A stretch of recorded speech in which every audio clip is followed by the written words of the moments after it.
Hey guys, welcome back to another episode of Sensei Say What Now?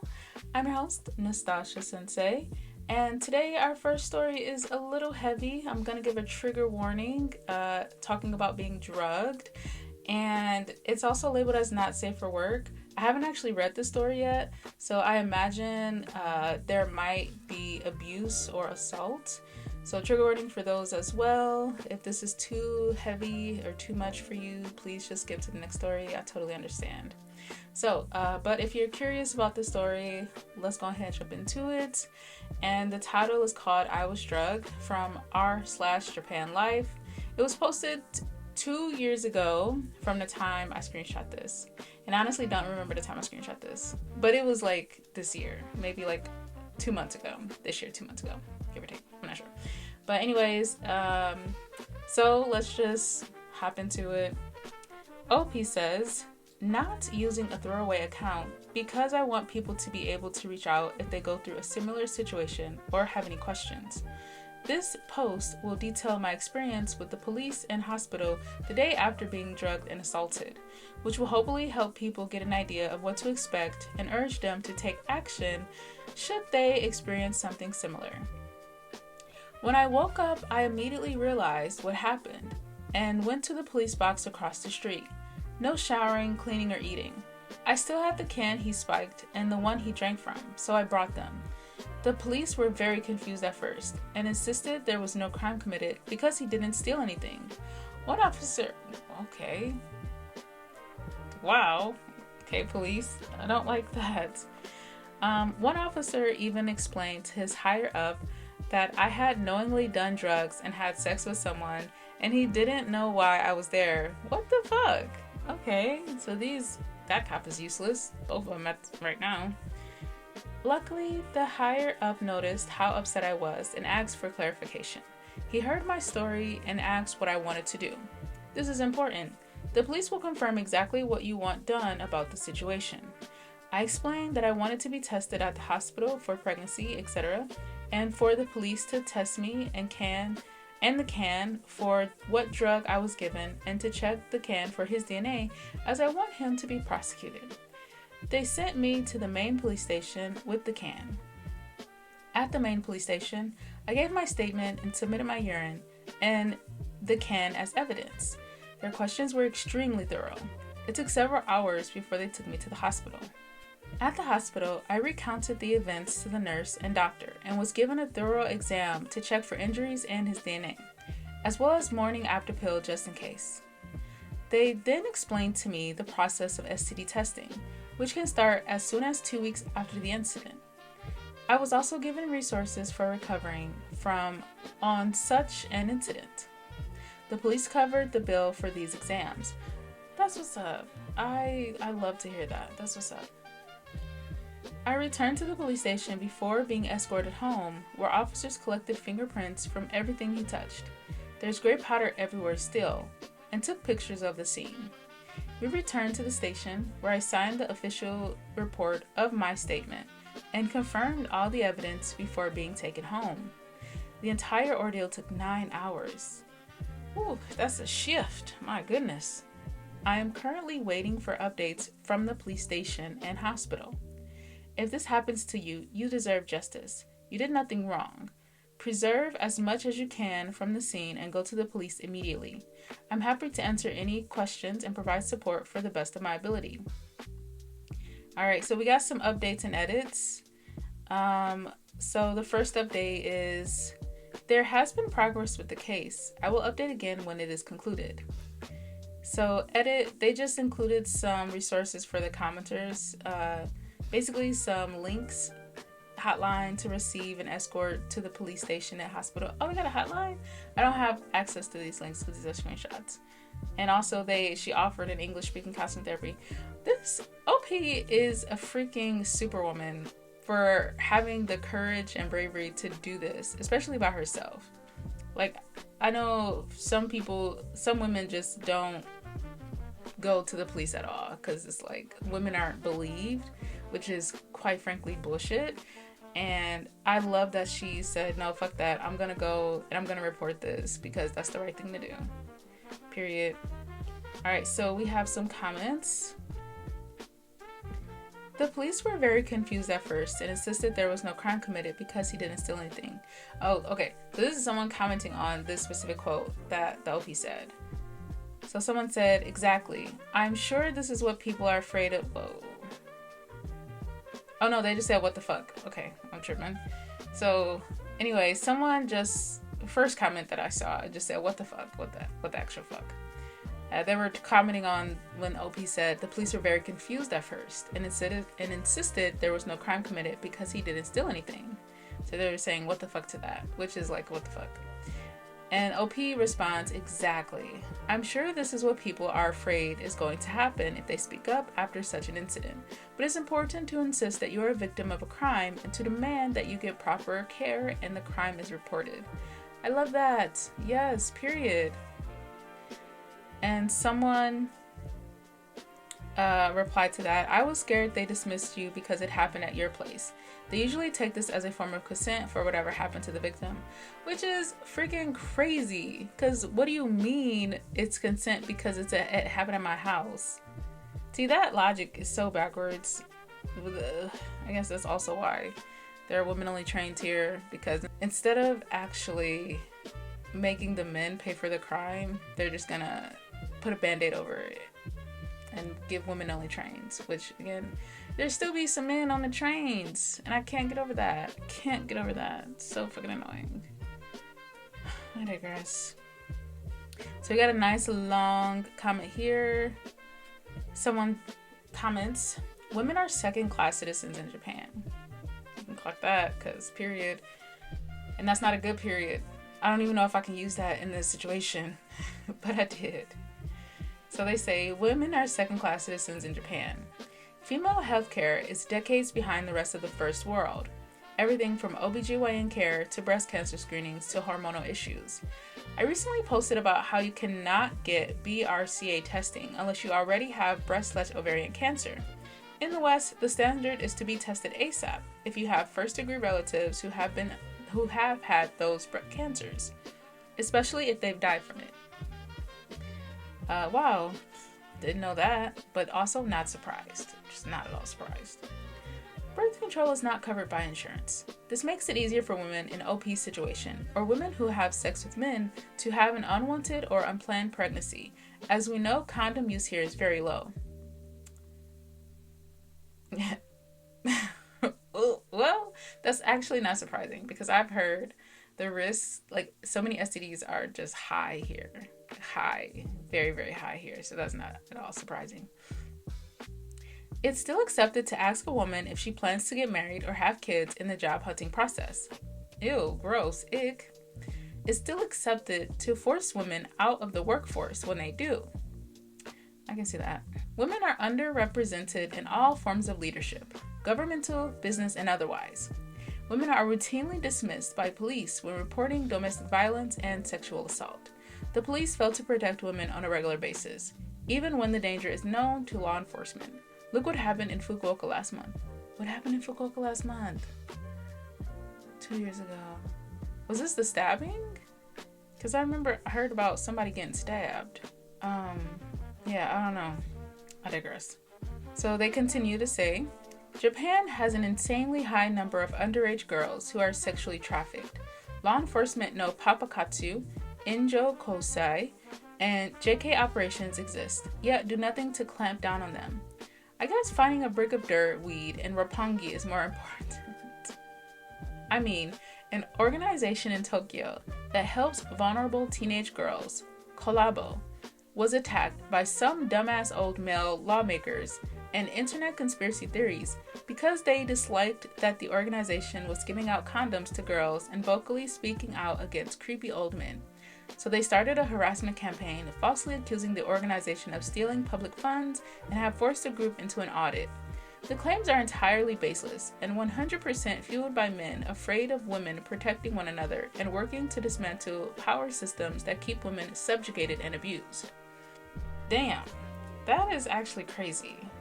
Like, the fact that this organization is really trying to help women, and young girls at that, the most vulnerable, and they're attacking them and trying to get them disbanded, over, because they mainly, I think, is because they want to keep these, they want to attack these girls, they want to take advantage of these girls, and the fact that they have this force that is coming in to save them, or I would say save them, help them be protected, and they're like, no, we don't want you to protect them because we want to assault them, which is asinine, very, very asinine. Commenter continues, women are not even allowed to keep their last names when they marry. Oh, okay, didn't know that. Why is it not optional? Like, why is that not an option? I mean, well, also, this is a patriarchal society, so, but the fact that legally they don't have the option to do that is a bit bizarre. Actually, it's not bizarre. It's on brand. And lastly, they say, and before the so why not leave assholes here, I speak out against this stuff regularly and work with a few individuals, organizations seeking to address the issues named above. I have nothing to lose as a foreigner to speak out against sexism and abuse of women. Period. Period. We love a girl's girl. Alright. So we do have a final update, and OP says he has been arrested. Yay! Oh my god. Good news. We love that. So I love OP. I am in awe of OP because she's so brave, and she just was like, fuck the system. Fuck the fact that a lot of police do not give a shit about me, women. And I'm gonna go and report this.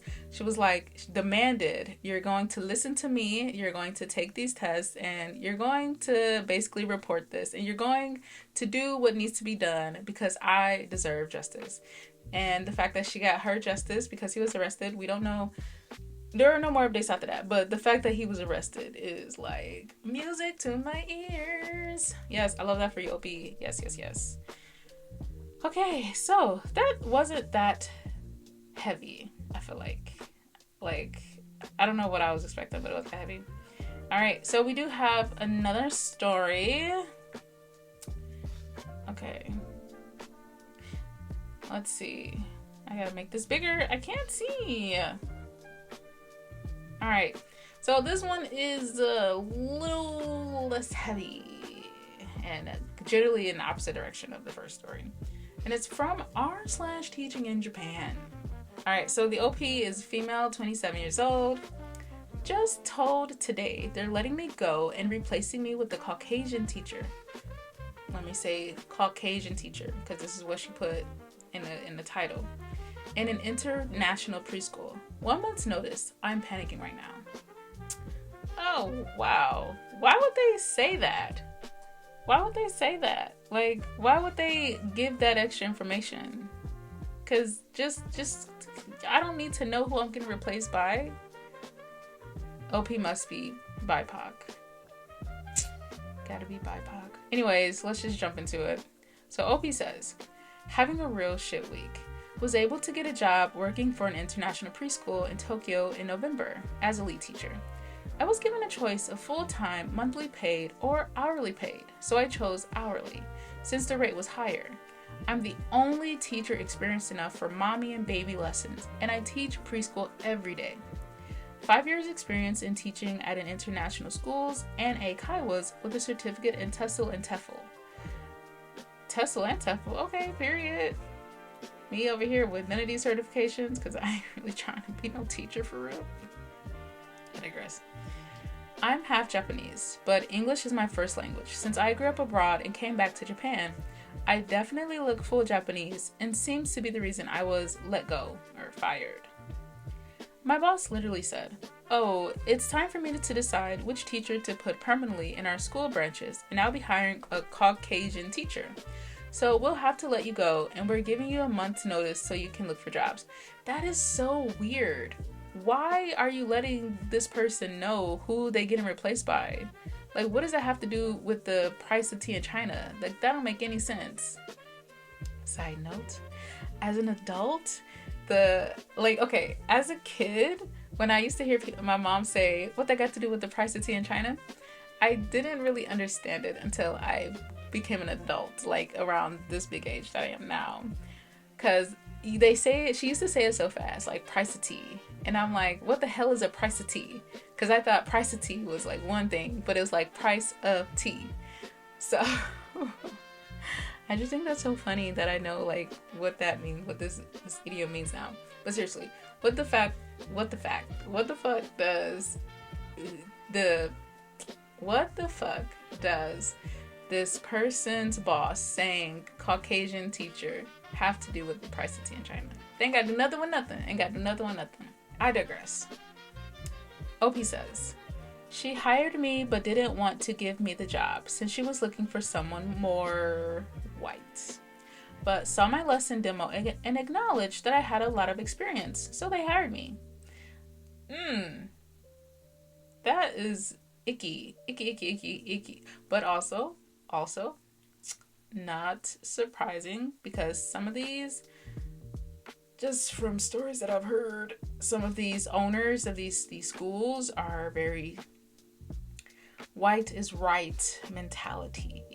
Like, white is right mentality. Like, if you go any darker or any darker than white, you're doing it wrong, darling. You're doing it all wrong. But luckily I haven't experienced that. Thank goodness I haven't experienced that. I digress. OP continues.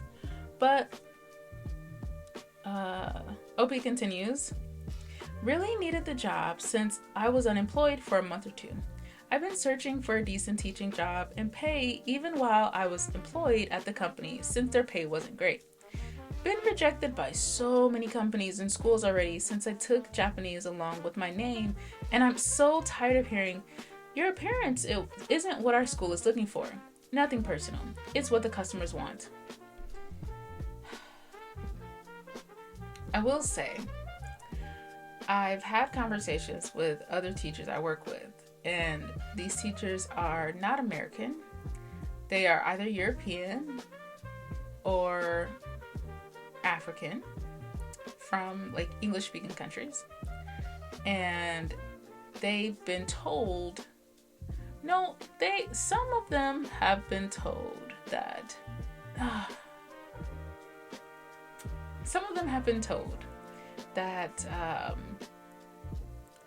the students prefer American teachers. Not a lot, but some. And I've even heard from Japanese staff that a lot of students prefer Americans over these other countries because, I don't know, America is such a great country. I struggle saying that because it's not true. But in their minds, they're like, I love the American accent. This is just me imitating my students, but just imagine that with a Japanese accent. I love the American accent. And I think that's utterly ridiculous. And also some students have told me that they prefer like me because I speak clearly, which I do manage to like slow down and what the hell am I, what word is this? And clearly speak. It was another word I'm looking for, but I can't find that adjective. And I think that's kind of crazy that America is put on this pedestal as far as like teaching goes. So it's also just not that surprising that it's just not surprising, because this is something that I've heard before, and I do think it's utterly ridiculous. But you know, if that's what the people want, which is not right, and I'm like, I feel like as long as you speak English, it doesn't matter. Because my thing is, for the students who say that they prefer American teachers, America is such a small fraction of English speakers. And then they have an American teacher for years, and then they go to a place like London, can't understand what they're saying because they didn't want a teacher from England. And it's like, oopsie. And it's like, it's best to be exposed to all of the different accents. I personally love other accents that are not American. I love a British accent. Hello, governor. Oh, that's a horrible, horrible accent. Accent. Oh my god. Every time I try to do a British accent, it just crumbles and fails. And I love me a nice Australian accent. I love a South African accent. Like, I love a Jamaican accent. I love these accents. So it's like, personally, like, American accents is just so basic. I digress. Moving on. That was an unnecessary rant. Moving on. So OP continues. Just needed somewhere to vomit all this pain building up right now. I'm so tired of the racism here, but the pay is still better than the Philippines. I can't go back, and both my parents have already passed away. Oh, I'm sorry to hear that, OP. No siblings, and I live alone in Tokyo. Dang, that's rough. Life's been generally rough these past few years for me. Can't catch a break, really. Oh, I hate that. I'm so sorry. I wish I could give you a hug right now. I really do. So edit last details about my living situations. Extra notes. Oh, I don't know. I don't understand that part. But extra notes. My Japanese is alright. Like N3 going to N2. Speaking, that is. My kanji is shit, and I'm still working on it. No, I have not tried applying for Japanese companies knowing I won't fit in. I don't think I'll last there since I'm already taking antidepressants. Yes, I'm diagnosed and have a mentally disabled handbook thingy to avail of discounts. Am I mentally disabled? I mean, I am bipolar, so maybe I should get one of those discount things. Alright, anyway, let me getting ideas. I'm definitely gonna ask my psychiatrist about that. It's expensive. Life's expensive right now. Shoot, gotta take what I can get. Anyways, let's take a look at some of these comments. I am sorry to hear this. The bias against Asian teachers, even native English speakers in Japan, has been long running, and it is one of the cons of living here. I've met several Japanese Americans and Japanese Canadians who struggle to get more freelance or short-term contracts here, all because English teachers need to look foreign, preferably white. Yeah, that is utterly ridiculous. OP responds, yeah, first time I've encountered that when I came back here and got outright rejected and was told because they were looking for someone white, which is insane. I passed the interview and that the demo lesson and everything else except for the part which was obviously not written in the job posting. Ran home and cried in the bath. I was like 21 years old. Memories. That's a sad memory.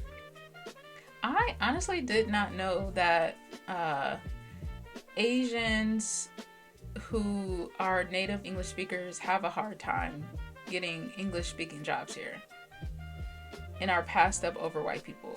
Like,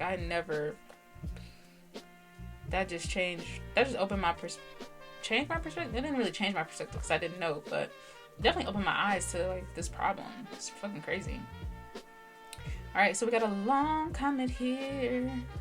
Someone says, this is a major sidetrack rant, but fellow Asian ethnic women, femme, folk living in Japan as an adult immigrant. I am so sick and tired of the anti-Asian racism we get from other foreigners who are in control of things related to being gaijin in Japan. Eikaiwa schools owned and run by a white man who refused to learn English. Just dumped it all on the Japanese wife. And then they tried to put you down at work/job interviews for not being the correct ethnicity to be a native English speaker. There is no truth in the myth that having Asian-ish physical appearance means someone cannot be good in English. Language acquisition has nothing to do with genes, nor the exterior appearance someone is born with. I stopped putting up with this BS and started calling it out. Putting my foot down. I either rage quit it or got banned out of online communities like Futon Party, Jet Ladies Plus. Like, there was someone who made a post saying she was jealous of Asian women for being succubi vixen, like in seducing men. And there was one anonymous mod somewhere that decided I was hurting the white majority in their group because I was angry whenever there was casual racism in the group. That is such an icky thing to say, and just overall stereotype. A horrible stereotype at that. Ugh, just sexualizing Asian ladies. So they continue with their comment.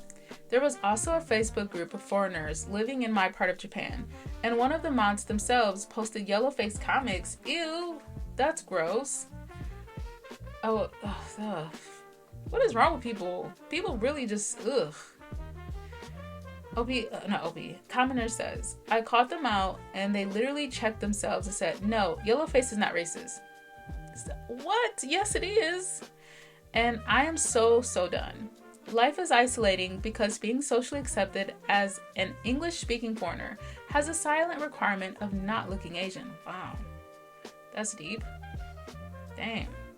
Never. It's so fucking dumb.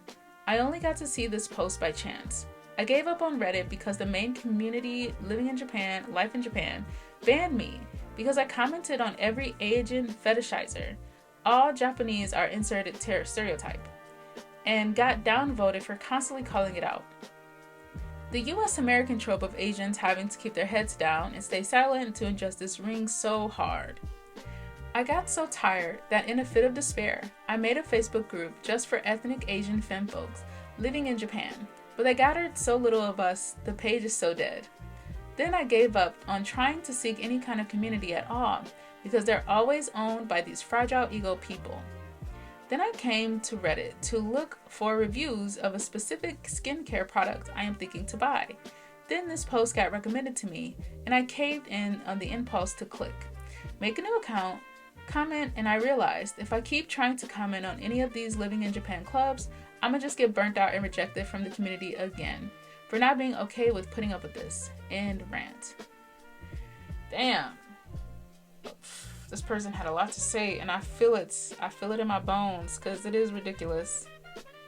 Damn. Honestly, again, didn't know that Asian people who speak English from English-speaking countries have a difficult time, like, with English jobs, and have a difficult time with, like, that type of racism. Like, that's actually insane to me. Thank you, commenter, for opening my eyes, and thank you, OP, for sharing your story. I really hope that you found a better job, because this story was posted 2 years ago from the time I screenshot this, so pretty much 2 years ago in general. And I just hope that they found something that makes their life worth living, not only at work, a good healthy work environment, non-toxic work environment, and hopefully they have things outside of work that make them look forward to the weekend, to their days off. Friends, I hope they have a community. Even the commenter, I hope they have a community too, because life's hard, and I didn't realize it was that hard for them. So I appreciate them opening my eyes to that, to what Asians go through who are not in Japanese, who speak English from English-speaking countries. But yeah, anyways, that wraps up this episode. Let me know your thoughts on both stories. Like, comment, subscribe, all that jazz. Thank you so much for all your continued support. I love you guys. Thank you. Mite kurite arigatou gozaimasu. Bye.